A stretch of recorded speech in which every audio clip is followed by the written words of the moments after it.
കള്ളക്കര, കാരയൂർ, പുളിയപ്പതി തുടങ്ങിയ ഉന്നതികളിലേക്ക് ചാരായമെത്തിക്കുന്ന കേന്ദ്രം പ്രവർത്തിക്കുന്നുവെന്ന രഹസ്യവിവരത്തിന്റെ അടിസ്ഥാനത്തിലായിരുന്നു അഗളി എക്സൈസ് സംഘത്തിന്റെ പരിശോധന.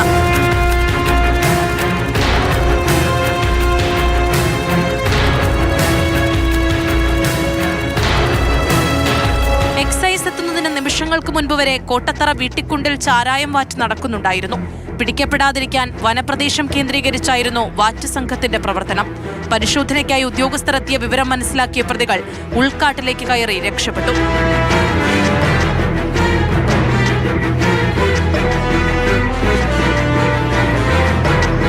പരിശോധനയിൽ വനത്തിന്റെ വിവിധ ഭാഗങ്ങളിൽ നിന്നായി കുഴിച്ചിട്ട നിലയിലും ഒളിപ്പിച്ചു വെച്ച നിലയിലുമായി 40 ലിറ്റർ ചാരായവും 900 ലിറ്റർ വാഷും പിടിച്ചെടുത്തു. വാഷ് സ്ഥലത്ത് വെച്ച് തന്നെ എക്സൈസ് നശിപ്പിച്ചു. രക്ഷപ്പെട്ടവർക്കായുള്ള അന്വേഷണം പുരോഗമിക്കുകയാണ്.